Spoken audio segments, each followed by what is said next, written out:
42% reservation రావాలంటే ప్రాణాలు తీసుకోవాలా? మరి అట్లా ప్రాణాలు తీసుకోవాలంటే మొదటి ప్రాణం నువ్వే తీసుకోపోయినావు. నీకు పెట్రోల్ డబ్బా దొరకలేదా? నీకు అగ్గిపేట దొరకలేదా? నీ ఆఫీస్ వాళ్ళు ఆత్మహత్యలు చేసుకోరా? బయట నుంచి సహాయం కోసం వచ్చిన వాళ్ళు నీ ఆఫీస్ ముందట ఆత్మహత్యలు చేసుకోవాలా? ఇది ఎక్కడి పద్ధతి? తీర్మానం వల్లనే చాలా సామెతలు చెప్తాడు. సో నేను కూడా ఒక సామెత చెప్తాను, ఏడ్చే మొగని నమ్మద్దంటారు. సో అట్లనే ఎవరు ఏడవలే, తీర్మానం వల్ల ఒక్కడే దొంగేడుపులు లంగేడుపులు ఏడిచిండు అక్కడ. సాయి ఈశ్వర్చారి ఎన్నిసార్లు ఆ కార్యాలయాన్ని క్యూ న్యూస్ కు పోయిండు, ఎప్పుడెప్పుడు పోయిండు, దాని ఫుటేజ్ మొత్తం బయట పెట్టాలి. ఈ రోజు మీరు వెనక బ్యాక్గ్రౌండ్ వాయిస్ స్పష్టంగా వినొచ్చు. నువ్వు బీసీ కోసం చచ్చిపోతున్నావు కదా, బీసీ కోసం చచ్చిపోతున్నావు, కానీ ఎగేసి అదే మొత్తం డైవర్ట్ చేసే ప్రయత్నం అక్కడ జరిగింది. అసలు అక్కడికి వచ్చినాక పోలీసులకు వీళ్ళు ఎందుకు ఫోన్ చేయలేదు ఇమీడియట్ గా? కాబట్టి ఇవన్నీ కూడా ఇందులో పొందుపరచడం జరిగింది. సాయిశ్వరాచారి ఎందుకు వచ్చిండు, వచ్చిన తర్వాత అక్కడ లోపల ఎవరితోటి మాట్లాడినప్పుడు ఆయన తిట్టిర్రా, కొడతామన్నారా, బెదిరించిర్రా, ఏం చేసారు, ఆయన ఎందుకు చనిపోవాల్సి వచ్చింది, ఈ అంశాన్ని చెప్పవలసినటువంటి బాధ్యత తన మీద ఉన్నది. పూటకో పార్టీ, పూటకో వేషం కట్టుకుంటూ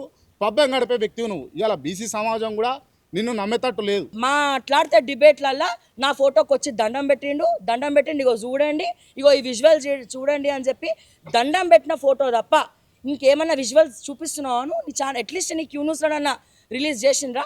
అసలు అతను పెట్రోల్ డబ్బా పట్టుకొని వచ్చిండా, అగ్గిపెట్ట పట్టుకొని వచ్చిండా, ఎట్లా ఎంటర్ అయ్యిండు, ఏడికెళ్ళి ఎంటర్ అయ్యిండు? బిల్డింగ్ దగ్గర సీసీటీవీ ఫుటేజ్లు ఉంటాయి కదా, రోడ్డు మీద సీసీటీవీ ఫుటేజ్లు ఉంటాయి కదా, పోలీసులు ఎందుకు బయట పెడతలేరు? మళ్ళీ నా క్యూ న్యూస్ ఆఫీస్లో ఎందుకు రిలీజ్ చేస్తలేరు? ఇవన్నీ అడుగుతుంటే నీకు మండుతుందా? ఈశ్వరాచారి మీ ఆఫీస్లో ఎవరిని కలిసిండు? మీరు ఆయనని పిలిపించిండ్రా? ఆయనంతలా ఆయన వచ్చిండా?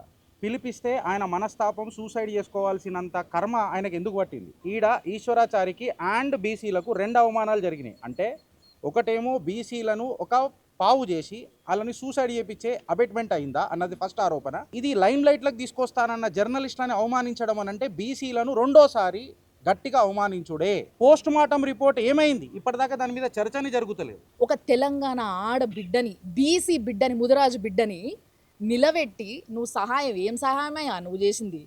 20,000 సహాయం అంటున్నావు, సరే చేసినావు సహాయం, నిలబెట్టి మీదికెళ్ళి తెలంగాణలో ఆడబిడ్డ మన అంటే అన్న కాలు మొక్కుతుందా? ఏడ మొక్కుతుంది? అంటే రజాకారులు నెత్తికెక్కి కూర్చుంటారా నీకు? బలిసింది బాగా నీకు, అందుకోసం నువ్వు ఇట్లా చేస్తున్నావు. ఇంకొకసారి మళ్ళా చెప్తున్నా, పిచ్చి పిచ్చి కథలు చేయకు. బీసీ పోరాటం చేస్తే చిత్తశుద్ధితో చేయి. అందరం నిలబడతాం వెనకాల, మేమందరం కూడా బీసీలం ఉన్నాం. ఇలా బీసీల కోసం నువ్వు పోరాటం చేస్తే నీ వెనక ఫస్ట్ నిలబడేది నేను. దాన్ని చిత్తశుద్ధి లేని నీ బీసీ పోరాటం ఎవ్వడికి పనికిరాదు. దీని అన్నిటికీ సమాధానం చెప్పగలిగితే చెప్పు, లేదా నేను నీ ఆఫీస్కి వస్తా, కెమెరా పెడతా, అప్పుడైనా చెప్పు.